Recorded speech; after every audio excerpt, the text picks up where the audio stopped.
Bonjour et bienvenue à ce nouveau numéro d'Info Santé. Je suis le docteur Bintou Chersek, je suis diététicienne et nutritionniste et aussi membre du Lions Club Dakar Flamboyant.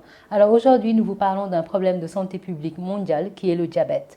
Allons vous présenter d'abord le professeur Diédou qui est diabétologue, qui va vous présenter le diabète, la prévalence de cette maladie, les facteurs de risque et les complications du diabète. Et ensuite, je vous reviendrai avec des conseils diététiques pour vous aider à mieux manger, à avoir une meilleure, tout simplement, hygiène de vie pour prévenir cette maladie. On est aujourd'hui amené à parler du diabète. Un diabète qui est un problème de santé publique. Un problème de santé publique de par les chiffres de l'Organisation mondiale de la santé qui estime en 2019 au nombre de diabétiques à 463 millions dans le monde, avec des projections vers 2045 de l'ordre de 700 millions. Au Sénégal, la dernière étude STEP de 2015 avait estimé le pourcentage et la prévalence de diabétiques au niveau du Sénégal à 3,5%. Il s'agit en fait d'une maladie qui se caractérise par une augmentation en permanence du taux de sucre au niveau du sang. Les facteurs qui concourent à l'apparition de ce diabète sont entre autres la génétique et les facteurs environnementaux. La génétique explique pourquoi le diabète apparaît dans le cadre familial avec une transmission mère, père et fils, mais aussi il y a les facteurs environnementaux parmi lesquels nous avons l'obésité, l'hypertension artérielle et la malbouffe. Ceci concourt à ce qu'on appelle le syndrome métabolique.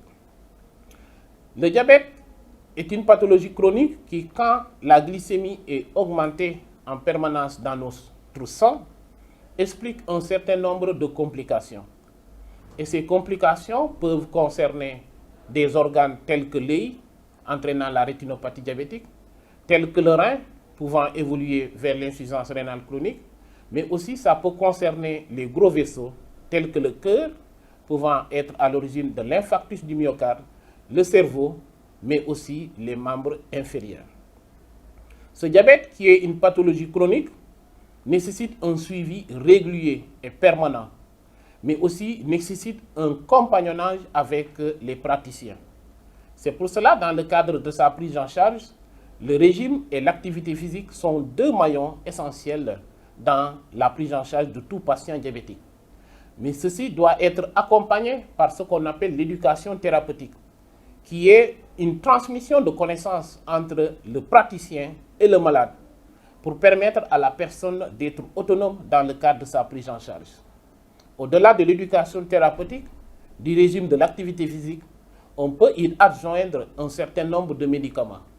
Et ceci dépend du type de diabète, parce qu'actuellement, les deux principaux diabètes, c'est le diabète de type 1 qui nécessite de l'insuline indéfiniment à vie, et le diabète de type 2 pour lequel les médicaments qu'on appelle les antidiabétiques oraux peuvent être d'une grande utilité.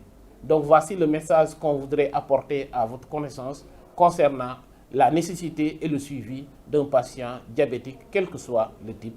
Nous vous remercions pour votre attention. Une alimentation malsaine est un facteur de risque majeur de diabète et nous voulons prévenir cette maladie. Alors je vous apporte 6 conseils diététiques et d'hygiène de vie pour faire juste ça. Alors, premier conseil, c'est qu'il faut enrichir comme vous pouvez votre alimentation de légumes. Et en quoi faisant? En garnissant au moins le tiers, voire la moitié de votre assiette de légumes au déjeuner et au dîner. La deuxième chose, c'est qu'il faut éviter l'excès de gras en évitant ou en limitant les fritures, toutes les formes de friture, et en évitant également les mets où la matière grasse est visible, où l'huile est visible par exemple.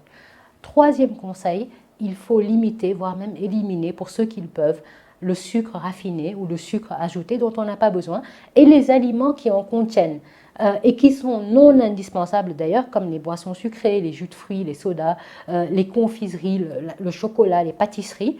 On n'en a pas besoin et ça apporte énormément de sucre dans notre alimentation.